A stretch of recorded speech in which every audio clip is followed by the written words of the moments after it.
on, girl? Hey guys, it's Josh, Stoney Ridge Farmer. This is Lexi. Lexi is our new German Shepherd pup. So we ended up, what are you doing, sweetie? What you doing? You're so sweet. This dog's awesome. You're a movie star. So folks, Lexi's our new German Shepherd pup. We got a German Shepherd pup because the other two little cattle dogs that we had just had a very poor safety awareness. I was really worried when I was working with the tractor with the other two pups. I didn't want them to get ran over, and they just seemed to always be underfoot and under tire. So basically that led to us having to keep them up all the time.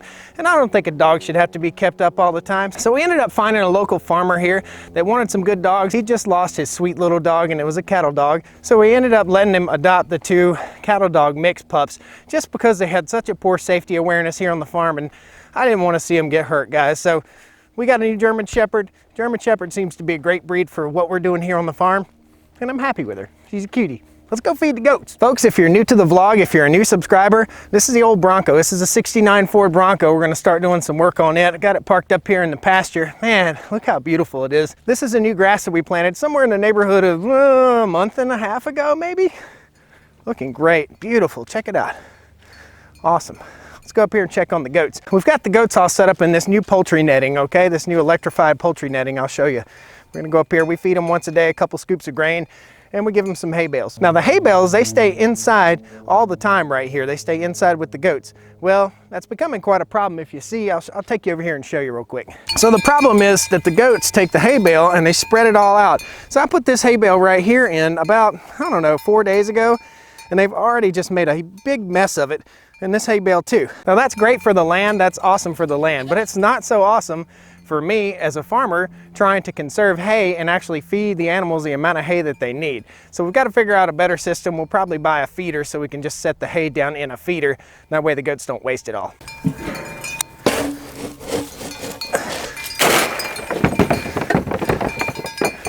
Look at those guys go. So guys, I know it looks like the goats are starving to death, but they're not starving to death, I promise. They just go after this food. But guys, I don't know if you know already, but goats are very territorial about their food, as you can tell.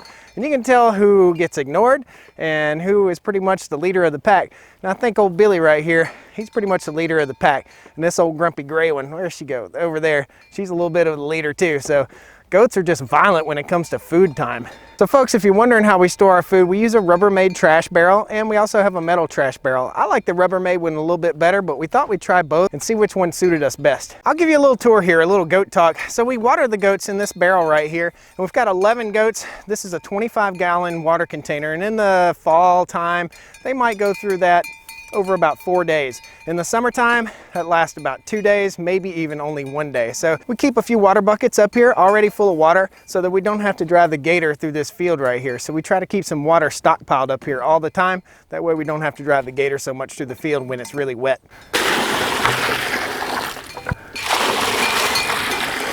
Now using this bucket method may seem a little bit archaic, but we don't have any water up here, so we've got to do something. And the easiest way is to just load the gator up with some water and bring it up here. Folks, look for some future vlogs on this Bronco. We're gonna get it out and get it running. Awesome, awesome, tough farm vehicle. Check that thing out. Been in my family for like 30 years. As I'm carrying these buckets back, all around me are future vlogs. Right here, we're gonna take this old tobacco barn.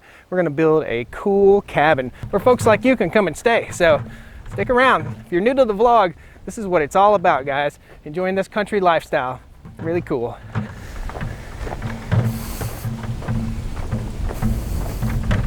So folks, we got the Stoney Ridge farm van all cleaned up today. Guess what? Going on another road trip. That's right. We're going up to Amish country in Ohio. So we're going to take you guys along with us to Amish country in Ohio. Should be pretty awesome. I might consider this vlog like a lead in to the next few vlogs here, okay? So if you haven't seen our $100 farm truck, we bought this truck for $100 the other day. We're going to be doing all kinds of fun stuff to it. For $100, we're gonna have some fun with this thing. Might do some Dukes of Hazzard donuts and stuff like that. Just have some good times. Strap some GoPros on here. How many 1978 pickup trucks do you think have ever had a GoPro strapped to it?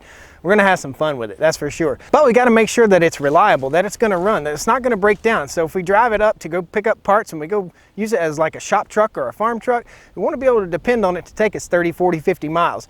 I haven't started it in 2 days, put a new battery in it. Once again, this thing hadn't run for like 5 years or so, something like that. 5, 6, 7, 4, something like that. I'm not sure. A number of years. It's still got the old ethanol gas in it, which is garbage. So we're gonna start her up and see if she runs just as good as she did the other day when I started it and drove it around the farm a little bit. Let's see how she does. Tap the gas twice.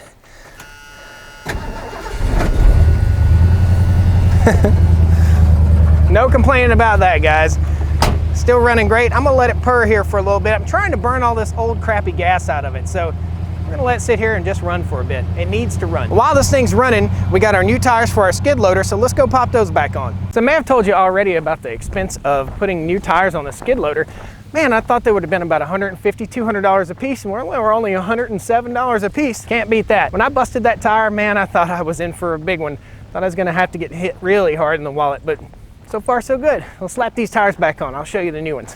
The new ones are far superior to the old ones. I'll put a little clip in right now what the old ones look like, but man, that's gonna be nice. These things are a little bit on the heavy side. Let's see if we can get them on here. Good Lord. There we go. So as I put these wheels back on, I wanted to tell you something I didn't know. So the tires were on here wrong. Evidently the tires on the front of a skid steer, one should be facing one way, the tread pattern, and the other should be facing the other way. So we got that problem fixed too. Let's put the wheels on. So guys, when we put this wheel back on, we want to go in a star kind of pattern, okay? We don't want to just tighten 1, 2, 3, 4, 5 all the way around. We want to crisscross back and forth as we tighten these things up, and that way they don't come loose. For some reason, and one of you guys might be able to leave a comment down there to tell me, but for some reason, if you tighten them all the way around like that, they tend to come loose. I don't know. Really, folks, I should be using a torque wrench to get the right torque specs on these, but I'm just going to tighten them up here for now. Maybe we'll get the torque wrench on them a little bit later. I doubt we will. We'll probably just tighten them up good and snug. So folks, sometimes you do dumb stuff on the farm, and this was dumb, okay? I put this tire on backwards. I put the wheel on backwards. It really looks similar both on the inside and the outside, but the only difference really is that the outside has the valve stem on it. And I just looked at it, it seemed to be tightening up funny, and it turns out I put it on backwards. Sometimes farming's failing, guys. We just gotta fix it. Folks, if you've never done anything wrong in your life, go ahead and leave a comment down below, okay? And tell me how dumb I was for putting this on backwards. That's sarcasm. Now, let's put this one on the right way. Now, if you were tuned into the vlog when we pulled these tires off, we used the lift to raise it up, and then we put jack stands up underneath to hold it in place in case the lift started to settle. Well, the lift did settle, okay? So it's a good thing we put the jack stands up. If we hadn't done that, the axles would probably be sitting on the ground right now. We'll start with our first one. We'll kind of lightly snug it up, and we'll go across, and we'll snug this one up fairly lightly so that it sets in on this rim right here, this rim piece. And then we'll go to town with it. All right, folks, so I had to climb in here. We'll drop the gate, start her up,